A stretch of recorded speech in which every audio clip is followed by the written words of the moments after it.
قدرمنو لیدونکو او ګرانو زده کوونکو السلام علیکم ورحمت الله وبرکاته. خدای دې وکړي چې نیکمرغه شیبې مو پیل کړي وي او د دې په هیله چې د صحت په جامو باندې پټ وئ. بیا هم زه ښوونځی سید حمید اسمت ستاسو چوپړ کې یم او غواړم چې د اووم ټولګي فزیک 14 درس ستاسو سره یو ځای مخکې بوزمه. زموږ د نن درس د موضوع عنوان دی د پاسکال قانون. پاسکال قانون په تیرو درسونو کې ګرانو زده کوونکو تاسو د فشار په هکله او د اتموسفیر د فشار په هکله باندې پوره معلومات ترلاسه کړل او د مایعاتو د فشار په هکله مو هم پوره خبرې کړې وي. خدای دې وکړي چې له درسو څخه مو ګټه اخیستې وي. د دې لپاره چې په دې موضوع باندې پوه شو باید د درس تر پایه پورې زما سره ملتیا ولرئ. پاسکال یو فزیک پوه دی. هغه څه وایي؟ هغه د مایعاتو په هکله داسې نظر لري، هغه داسې څرګندونه کوي که د مایع په هر ټکي باندې په هر ځای کې فشار وارد شي دغه فشار مساویانه د مایع په ټولو برخو کې ویشل کیږي. یعنی وارد شوی فشار یا په یو مایع باندې هغه فشار چې په مایع باندې عمل کوي که د مایع په هر ټکي کې وي هغه د مایع په ټولو ټکو باندې مساوي او په برابر څنګه کې ویشل کیږي. د دې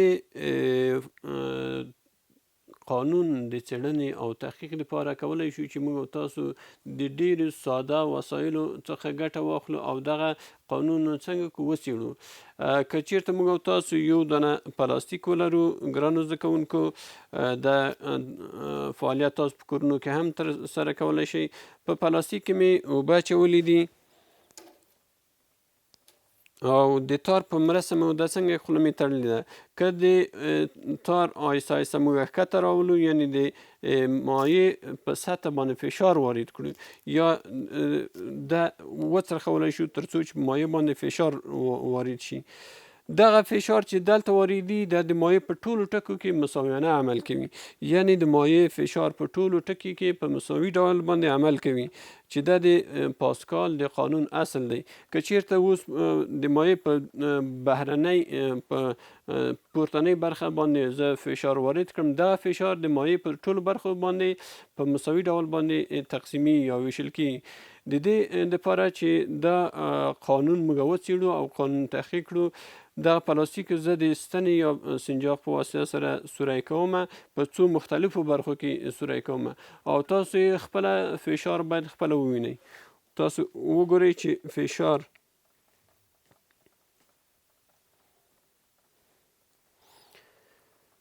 ګرانو زده کوونکو هغه فشار چې د مایع په سطح باندې دلته زه واردوم ګورئ تاسو ګورئ چې په صعودي په نزولي یعنې قاعدې په سطح باندې چې دغه دی او په جانبي فشار او صعودي فشار دا ټول یو برابر دی یعنې په ټولو جانبو باندې دا فشار واردي او فشار داسې واردي چې دغه وارد شوی فشار په ټولو برخو باندې مساوي تقسیمي.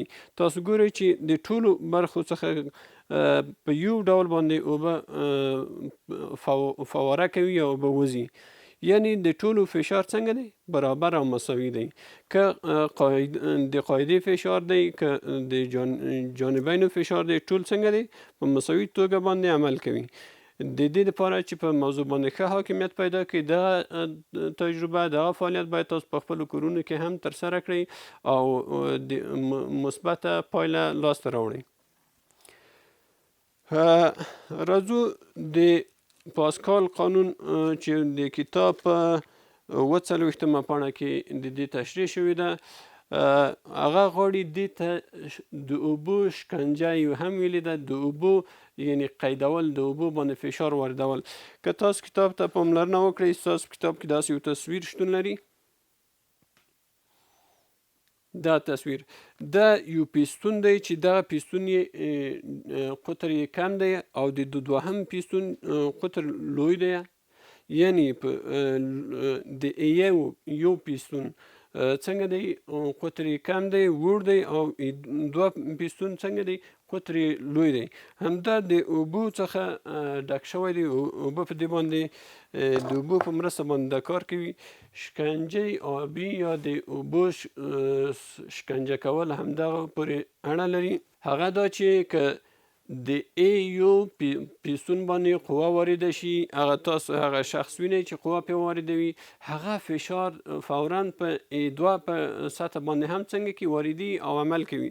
همغه قوه چې د ای یو په سطح باندې واردي، یعنی اف یو قوه، د اف یو قوه د ای یو په سطح باندې واردي، همدغه څنګه کې همدغه قوه د اف دوه او ای دوه په سطح باندې هم عمل کوي. یعنی په هغه ځای کې چې موږ وغواړو چې اف یو قوه وارده کړو، همدغه راځي په موغه اندازه باندې قوه د څنګه کوي، هغه موټر یې پورته کړی دی یا د اوبو په مرسته یې دغه کار کړی دی. چې د دې کارونه د هایدرولیک په ماشینونو کې، هایدرولیکي ماشینونو کې څنګه کې ګټه ترې اخیستل کېږي، یا د موټر د بریک کې هم څنګه کې د دغو وسایلو څخه ګټه اخیستل کېږي. د موضوع د لا ښه وضاحت لپاره باید دا یو مثال په نظر کې ونیسو او مثال حل کړو. مثال یې داسې دی چې که چیرې په یو کوچني پیستون باندې چې د سطح مساحت یې 4 سانتي متره مربع دی، یعنی ای یو مساوي کیږي 4 سانتي متره مربع. د اف یو 20 نیوټنه قوه، اف یو مساوي کیږي 20 نیوټنه قوه واردي یا عمل پې کوي. نو په لوی پیستون باندې چې د سطح مساحت یې 20 سانتي متره مربع دی، د لوی پیستون مساحت یې څومره دی؟ د ای دوه پیستون 20 سانتي متره مربع دی. واردي څومره قوه عمل کړی دی؟ قوه یې څنګه ده؟ اف دوه قوه څنګه ده؟ مجهوله ده. اف دوه قوه مجهوله ده. زموږ نه په دې مثال کې چې د کتاب په 43مه پاڼه کې دی، د اف دوه قوې مقدار یا اندازه یې څنګه ده غوښتل شوې ده. موږ باید مخکې تر دې چې دا مثال حل کړو، د دې په رابطه باندې باید پوه شو. رابطه یې داسې ده چې اف یو یعنی اوله قوه د ای یو پر سطح باندې دا مساوي کیږي د اف دوه قوه د ای دوه پر سطح باندې. دلته که دغه اړیکې ته موږ او تاسو پاملرنه وکړو، په دې اړیکه کې درې قیمتونه زموږ او تاسو چې اف یو یو دی او ای دوه دی، دغه په مثال کې موږ ته واضح شوي دي، په سوال کې راکړل شوي دي. زموږ نه چې غوښتل شوي دي یا زموږ موخه ده د اف دوه قوې پیدا کول. اف دوه څنګه راځو په دې رابطه کې موږ قیمتونه وضع کوو. 4 د اف یو په ځای باندې موږ لیکای شو 20 نیوټنه. 20 نیوټنه وضع کوو.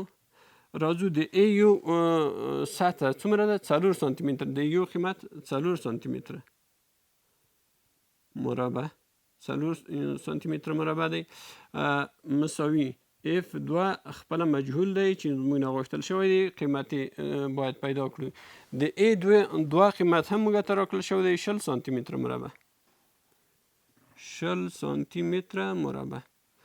اوس د دې لپاره چې موږ یو په رابطه کې یا په دې اړیکه کې یو مجهول لرو چې زموږ همدغه د دغو پیدا کول هدف دی اف دوه، موږ کولی شو چې دغه اړیکه طرف په طرف باندې څنګه کړو؟ ظرف کړو د بل سره، تر څو د اف دوه قیمت لاسته راوړو. پس که موږ د کار د اسانتیا لپاره کولی شو چې ولیکو چې اف دوه مساوي کیږي 20 په 20 کې ضرب کړو او په څو باندې تقسیمي؟ پر 4 باندې باید تقسیم شي. 20 نیوټنه ضرب د 20 سانتي متره مربع او تقسیم پر 4 سانتي متره مربع. د دې لپاره چې زموږ کار اسانه شي، 20 په 20 کې چې ضرب کړو د مساوي کیږي اف دوه مساوي کیږي صفرونه پر 2 په 2 کې 4 صفرونه مخته ږدو 400 او تقسیم پر 4 راځو 400 چې په 4 تقسیم شي مساوي کېږي څه سره مساوي کېږي 100 نیوټنه سره 100 نیوټنه سره. یو شی چې په دې مثال کې زموږ نه پات شو هغه شی دی هغه د واحداتو پرتله دلته سانتي متر به د سانتي متر سره خلاص شي د سانتي متر مربع د سانتي متر مربع سره به خلاص شي په صورت کې شی پات شو یوازې نیوټن پات شو نیوټن پاتې شو 400 پر 4 ښه نیوټن پس 400 چې پر 4 تقسیم کړو د کېږي څنګه کې 100 نیوټنه یعنی پر دوم پیستون باندې به زموږ څومره قوه وارده شوي 100 نیوټنه قوه که چیرته په لومړي پیستون باندې 100 نیوټنه قوه وارده شوي چې دغه مساحت د لومړي پیستون څومره دی 4 سانتي متر مربع همدغه قوه پر دوم پیستون باندې چې قطر زیات دی هغه 100 نیوټنه قوه باید د 100 نیوټنه قوې په اندازه باندې باید هغه عمل وکړي یعنی لږ قوه څنګه کې په ډیره قوه باندې تبدیله شوې ده.